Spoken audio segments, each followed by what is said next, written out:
Good afternoon, parents of Collegiate International School Elementary, and welcome to the video from today's Wildcat Wednesday parent workshop that focuses on technology and well-being, trying to help answer the question, how can we support student well-being with tech? We know this is an important conversation that both the CIS community and the larger global community has been having recently. What are the possible effects of screen time, the internet, and access to technology for student well-being? It is important to note that this workshop is not designed or focusing on CIS telling families how they should be using devices and technology with their children, but instead designed to inform and support a better understanding of how parents can approach technology with their children and how CIS sees and uses technology in learning.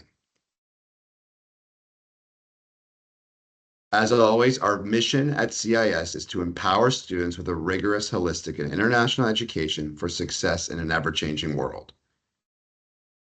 Our values are community,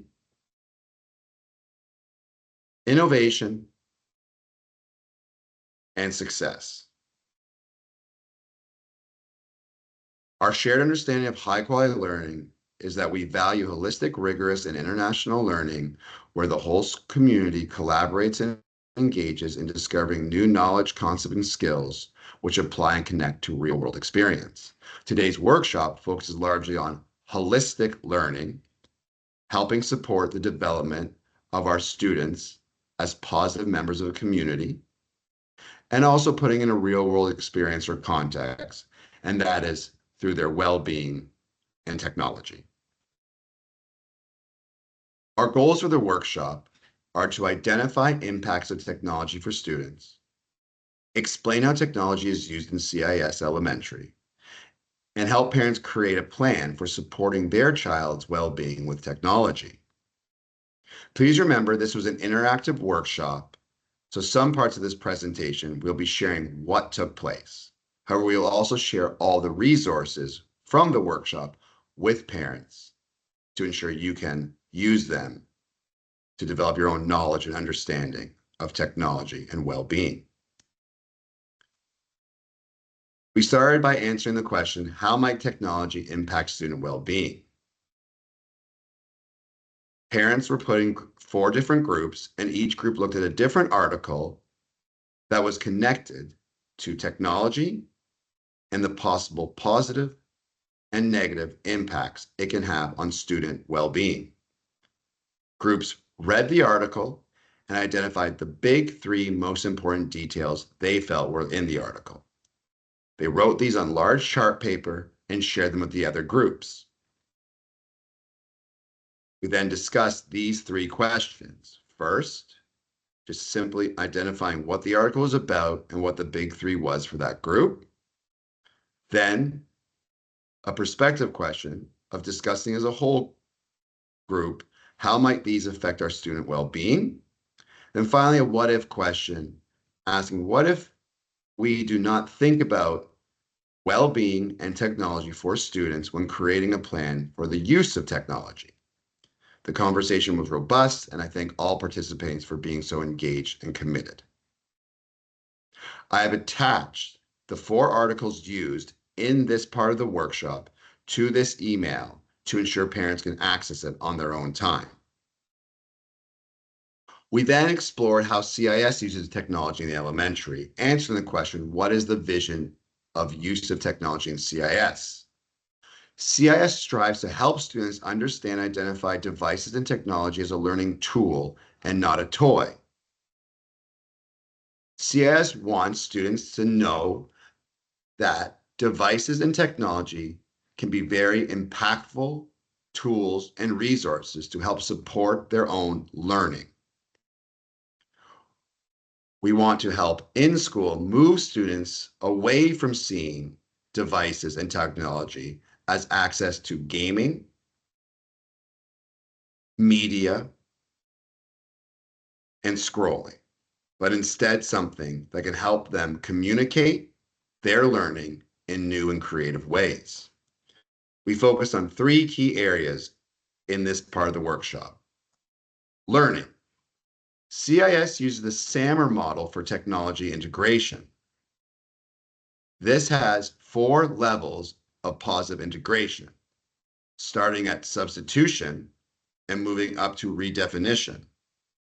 The first 2 parts, substitution and augmentation, is where technology is basically used to substitute more traditional forms of learning. CIS stays away from these 2 areas of technology integration. We believe that traditional use of pencil and paper, hands-on learning, and collaborative learning experiences are essential for the growth and development of our students. A basic understanding of these 2 areas is imagine students working on math problems. At CIS, students are completing these math problems in their workbooks with pencil to paper. We believe this supports their fine motor skills, their organizational skills, and their commitment and remembering of learning. If we were focusing on substitution and augmentation, you would see students instead answering these questions through an app that gives them the same result, but loses the hands-on element. What CS does strive to use as technology integration is modification and redefinition. Modification being where tech allows for significant task redesign. This is where you use platforms such as Toddle, Study Island, and ExactPath for students to be able to access their learning on a more personalized and differentiated way. Teachers post resources, questions and tasks, success criteria, and answer keys for students based on identified next steps in learning. Students are able to access these resources, tasks, and assessment tools to be independent on their own learning goal. They are then able to assess themselves on that learning goal and make progress without having to wait for a teacher to give them approval to do so. This increases their progress in learning in a lesson. It also helps support their self-management skills and their responsible attitudes towards their own learning. This does not mean that teachers are not engaging with these students. Teachers are always polling focus groups to work on their identified goals, but while they're with that group, we are confident all other students can access their own learning. This does lead to, at times, technology use or screen time seeming high if it's being tracked by parents on student devices. This is because students will have their iPads open where they're accessing or using the device as a resource. However, the student work is actually being done in their books with pencils, pens, papers, and other resources to ensure hands-on learning. Redefinition, the highest form of technology integration, is what we strive for as much as possible at CIS, but is not always applicable to all learning experiences. This is where tech allows for the creation of new tasks previously unconceivable. A great example of this is imagine your child is writing a narrative in class. They've spent time with pencil to paper, drafting, revising, and editing the narrative, and they're now ready to publish their story. The teacher gives your student 3 options for publishing. 1, to rewrite the narrative in their workbook as neatly and nicely as possible. 2, to take paper and crafts outside of their workbook and create a storybook to publish. Or 3, to use the app iMovie to turn their narrative into a movie. This idea of creating a movie out of your narrative would not be possible without the use of technology. This is students using devices to be critical and creative thinkers that go beyond traditional forms of learning. Another great example are students are inquiring into pollution. They've learned about what pollution is, how it's caused, how it impacts our lives and the world around us, and have identified ways that they can take action to prevent pollution. They decide to share this information with the global community, so they design a website. Again, they're using technology in a new way that would not be possible without it. They then send this website link to schools around the world so they can learn from what our students have done. This is redefinition of technology integration. Modification and redefinition is what we strive for. Substitution and augmentation is what we try to stay away from. Always, it is very clear to our teachers that technology integration must serve a purpose, must be supervised, and screens are never to be used for free time, reward, or unsupervised navigation. We then moved on to safety, where we focused on prevention, education, and response. For prevention, CIS has systems in place to prevent potential risks when students use technology. This includes firewalls and block sites, so students cannot access content that we deem inappropriate. Ensuring student connection, where they are learning about essential agreements and positive use of technology, and key policies about use of technology and cyber addiction, which I have shared with you in this email. For education, we seek to educate the entire school community about the possible risks and opportunities devices and technology bring to student life. This includes teachers' workshops and professional development, well-being units for students that focus on online safety, skill-based learning that supports students knowing how to use devices and technology for research, thinking, self-management, social and communication skills, and parent workshops such as this to educate and support positive use of technology. Finally, response is how do we address situations where misuse of technology is used. As always, our restorative practice involves restorative circles where teachers meet with students who may have misused technology to discuss what took place, why did this happen, identify strategies to ensure it does not happen again, and follow up with students with clear goals. We communicate these concerns with parents to have meetings to discuss these goals and identify solutions and support systems. We follow up on these clear goals to ensure students can identify progress and see if further intervention is needed. Always, students are reminded of the Kelso choice model of big problems and little problems. In terms of technology, big problems is whenever students are using devices or technology and see or find something that makes them scared or uncomfortable or feel in danger. When this happens, students are told to immediately go to the closest teacher, tell them what has happened, and show them the site or the content they've been exposed to. They know that there will not be consequences given to this to promote more interaction and sharing of these concerns.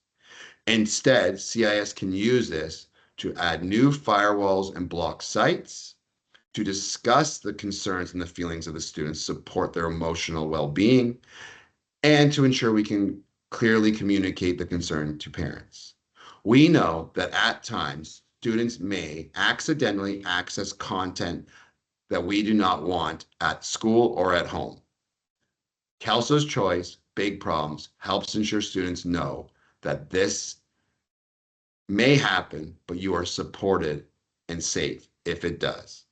At the moment, we've not had any concerns this academic year shared with our teachers due to sophisticated firewall systems. Finally, we have the do's and don'ts in terms of parent support. This is where we address areas that you as parents can support positive use of technology from home that will have impact in school. The do's: be actively involved in student screen time and do not allow unsupervised access. Ensure the apps on your child's device are the ones identified by the parent handbook. Communicate concerns you have with use of technology in school with us, the senior leadership team, and of course, model positive use of technology at home as parents. You are their role models. What you do, they notice and they replicate. Some don'ts we encourage families to stay away from are flip-flopping on your approach to technology. All families need to have their own vision of how technology should be used at home. It is important that this vision is consistent for the families and the students. Don't be disengaged. When students are using screens, be actively engaged with what they're doing to ensure support, enthusiasm, and safety. Students are not permitted to have access to data, VPNs, or app stores when using devices in school. Students log in to the CIS student web access, which supports the firewalls and the blocks that we have on content. When students use data or VPNs, they are able to go around these blocks and access content that may not be deemed appropriate for all students. They may also access app stores using these VPNs and data and download apps such as games, which we are preventing from being in the school. Any student who is seen using a VPN or using data when in school will have their iPads immediately confiscated, communications sent home, and potential for loss of iPad privileges for a given amount of time. And finally, don't keep concerns to yourself. Share your concerns with your teacher or the senior leadership team. We always believe in an open door policy where your feedback is essential for continuing to improve the quality of student life at CIS. Our final ICANN was to create a plan for supporting our child's well-being with technology. We focus on what SMART targets are: specific, measurable, attainable, relevant, and time-bound goals that we can set with our families to help ensure positive use of technology. All parents got this blank template to create SMART goals as a family. I have shared this template with you in this email. If you look at the example given here, you'll see that the goals are specific. For example, wanting to focus on learning by spending 40 minutes a week on ExactPath for math and language. 40 minutes for math, 40 minutes for language. They're measurable. The families identify that in total, they want 60 minutes of screen time during the week, 40 minutes on ExactPath, 20 minutes on YouTube. They are achievable by identifying the specific app, tools, or entertainment they're going to use. In this case, ExactPath. They are relevant, meaning the goal makes sense to the family, both the parent and the student. This will help make progress in math and language. And they have a timed check-in to ensure they are being successful with this goal. Each Sunday, we will check to see if we have 80 minutes on ExactPath. There's other goals by this family, focusing on family relationships and well-being. We encourage families to use this action plan to create your own vision and support for positive use of student devices. I hope this workshop has been informative and you feel you've reached your goals of the workshop. If you have any questions or concerns regarding technology and well-being for your child or your family, please feel free to email or meet with me so we can discuss them further for additional support. Thank you for taking time to be part of the learning community at CIS.